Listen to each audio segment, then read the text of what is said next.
Before we begin, take a moment to like the video and subscribe to the channel. And if you're watching this late at night, let me know where you're from and what time it is where you are. That way YouTube knows you want more stories just like this, delivered straight into the dark. Now let's begin. When James bought the old Witherspoon farm in rural Kansas, he thought he'd finally achieved the peaceful, self-sufficient life he'd always dreamed of. A 2-story farmhouse, weathered red barn, and 14 acres of rolling cornfields. It was the kind of place you see on postcards. Quiet, serene, forgotten by time. At first, the days passed in contented labor, tending to the soil, fixing the barn roof, clearing out decades of debris. But it was the nights that began to unravel him. Every evening just after dusk, the wind would stop, completely. Not a single rustle in the corn stalks. The crickets would fall silent. The frogs by the pond stopped croaking. It was as if the earth itself held its breath. And in that unnatural stillness, James started to hear something else. At first it was faint, like dry leaves brushing against wood. But over the next few nights it grew louder, more deliberate. Footsteps, crunching slowly across the gravel path outside, always in the same pattern. 4 steps, pause, 4 steps, pause. Every night. James assumed it was just a raccoon or a stray dog, but each time he flung open the door, shotgun in hand, there was nothing, not even disturbed dust. One night, unable to sleep, he sat on the porch with a flashlight and waited. The wind had died again. The silence came, and then 4 crunching footsteps. James swung the beam of light toward the path. Nothing. The sound moved, around the side of the house, then the back. Always 4 deliberate steps at a time. He sprinted around the property, but there were no footprints, no animals, no signs of movement. Just the cornfield, still, silent, and oppressive under the moonlight. That week, things escalated. Inside the house, he began waking to the sound of creaking floorboards on the first floor. Once, he found all the kitchen chairs turned away from the table. Another time, muddy handprints were smeared on the cellar door, but only on the inside. In desperation, James invited his friend Eric, a city paramedic, to stay a few nights. On the second evening, as they drank beers on the porch, the stillness came again. "You hear that?" James asked. Eric nodded slowly. "There's no wind, no bugs. It's dead quiet." Then they both heard the steps. 4. Pause. 4 more. Eric raised his phone to record, but as soon as he pressed record, the steps stopped. The wind returned. Crickets chirped. They reviewed the footage. Static. No sound at all. But what unnerved them most wasn't what they didn't hear. It was what they saw. In one frame, just for a flicker, was a figure. Tall, thin, standing at the edge of the cornfield, arms too long, head tilted. James tried to sell the farm the following week, but no one would buy it. Locals said it had been cursed since the 1930s, when a reclusive farmer named Ellis Witherspoon reportedly vanished after his children drowned in the irrigation pond. Rumor was, Ellis had gone mad, believing the corn was whispering secrets to him. Some said he walked into the stalks one night and was never seen again. James didn't wait. He packed up what little he had and left. He never returned, and no one has lived on the Witherspoon farm since. Though some say on windless nights, the corn still stands just a little too still, and the footsteps start again. The Callahan orchard had been abandoned for nearly a decade by the time Elena stumbled upon it. She wasn't trespassing, at least not exactly. She was a freelance nature photographer chasing the last rays of autumn light on a rural back road in Vermont. The trees were in full fiery bloom, casting golden and crimson halos across the hillside when she saw the old rusted gate half covered in vines. A sign read, "Private Property," but the paint was so faded it looked more like a memory than a warning. What caught her eye wasn't the farmhouse or the rotting barn behind it. It was the orchard itself. Hundreds of apple trees, still standing in eerily neat rows, stretching far into the distance. What was strange, though, was that the trees were still blooming. Not just a few, all of them. Rich red apples hanging from twisted branches like ornaments on a cursed holiday tree. Compelled by the strange sight, she stepped past the gate and into the orchard. She told herself it was just for a few shots. The moment she crossed the threshold, she noticed something odd. The wind had stopped. No birds chirped, no rustling of leaves. But then, just a few feet in, she heard it. Rustle. Not a breeze, not a squirrel. It sounded deliberate, like movement between trees. She paused, lifted her camera, and took a photo of the canopy. The digital screen flickered, glitched, and then returned to normal. That had never happened before. The rustling came again, closer this time to her left. "Elk?" she whispered to herself. But there were no animal sounds, no footsteps, just that low, slithering rustle, like branches moving aside for something that didn't want to be seen. Then she saw the apples. They weren't just red, they were dark, almost black in patches. Some had split down the middle as if from the inside out. One hung open, its core not filled with seeds, but something gray and shriveled, like a finger. Elena's skin crawled. She lowered her camera and looked around. The orchard seemed deeper than before. Endless. The trees too perfectly spaced, the shadows between them too still. She turned to leave and froze. Behind her, about 20 feet away, was a figure. Tall, pale, dressed in what looked like 1800s farm clothing, only bleached by age and dust. A long coat, a wide-brimmed hat that shadowed its face.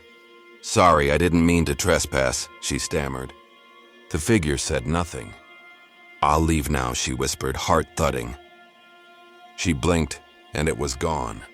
She ran. Branches whipped her arms, but she didn't stop until she hit the gate. As she gasped for breath, she looked back. The orchard was different, less dense. The apples were dull. Some trees looked dead, as if none of what she saw had ever been real. Shaking, Elena returned to her cabin and uploaded her photos. Most were normal, but one image, just one, was glitched. It showed the orchard, but instead of neat rows, the trees were twisted. And standing in the center of the frame, only visible in the photo, was the pale man, staring directly at the camera. Later, she researched the land. The Callahan family had vanished in 1912, according to town records. All that was found were rows of rotting apple trees and a journal from the patriarch, William Callahan. The last entry read, "The harvest is strange this year. The fruit bleeds when picked. Something stirs in the orchard at night. I've told the children not to follow the rustling sounds. I fear they did not listen." Harvey Mullen wasn't a superstitious man. At 62, he'd spent his entire life raising cattle in Montana and had seen just about everything the land could throw at him. Blizzards, droughts, stampedes, even a tornado that once shredded the east pasture. But nothing ever made him question the land until the screams started. It was just after New Year's when Harvey inherited his late uncle's property, a neglected spread of 40 acres in Carter County with a crooked farmhouse and a massive 3-story red barn that hadn't been used in years. The locals called it Whistler's Hollow. Harvey rolled his eyes at the name. "You all been watching too many movies," he joked to the gas station clerk when he mentioned where he was moving. But from the moment he stepped onto the land, he felt uneasy. The barn was the worst. It leaned unnaturally like it wanted to fall forward. Its red paint had mostly peeled off, revealing gray, blistered wood. The loft windows were broken, their jagged edges looking like teeth. But it was what he heard at night that broke him. It started with whispers.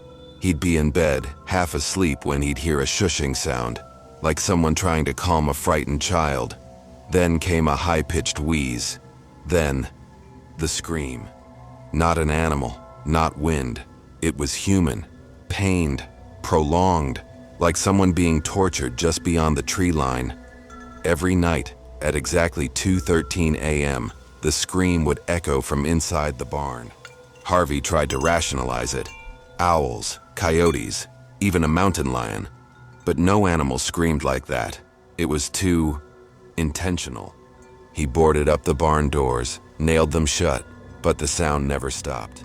One night, armed with a lantern and a Winchester, he decided to investigate.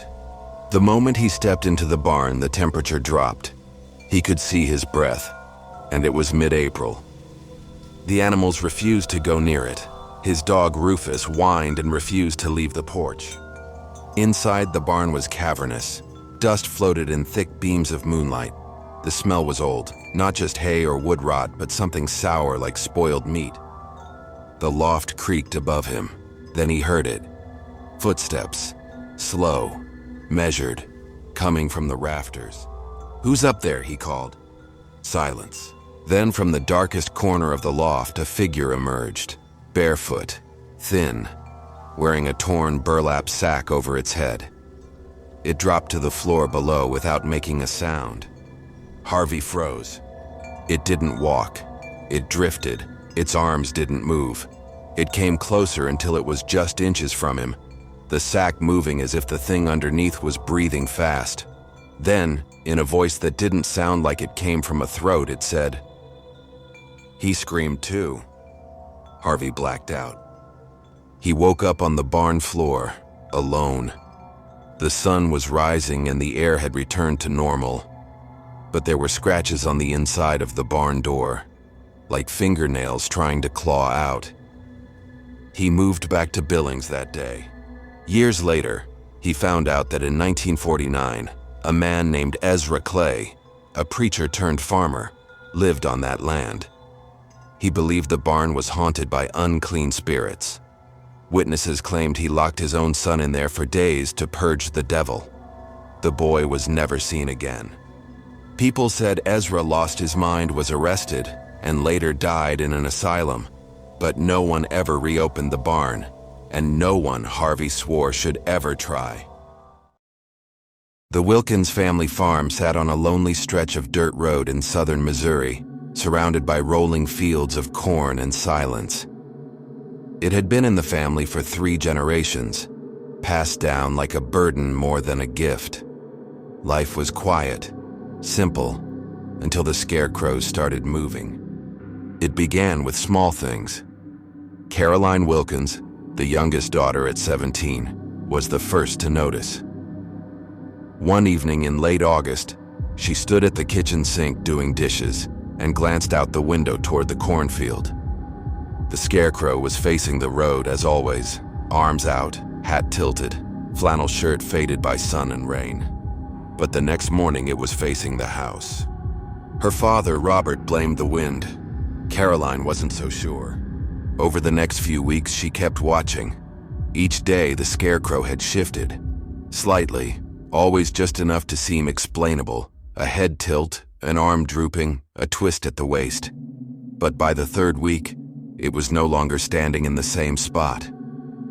It was closer. "It's just settling in the soil," her mother said. "We'll stake it deeper." But Caroline knew the truth. She saw footprints, human ones, deep, heavy, leading from the cornfield to where the scarecrow stood. One night, she set up her phone to record it from her bedroom window. The camera ran all night. In the morning, she checked the footage. At 3:11 a.m., something happened. The scarecrow twitched. Then slowly, frame by frame, it stepped off its wooden post. Its legs bent awkwardly, like they weren't used to moving. It turned its head toward the house and walked stiffly back into the corn. She didn't sleep that night. Robert called the sheriff.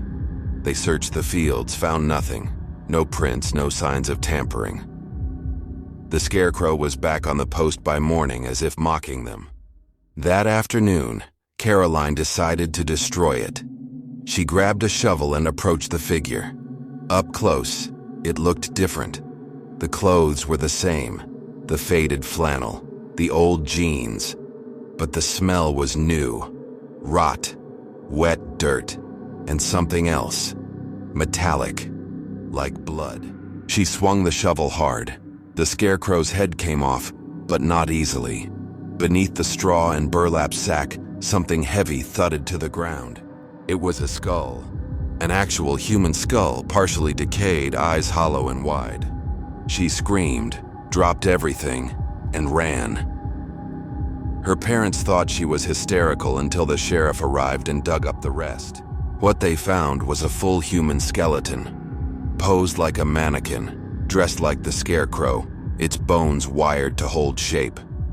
Whoever, or whatever, was walking through their fields had used a body as its shell.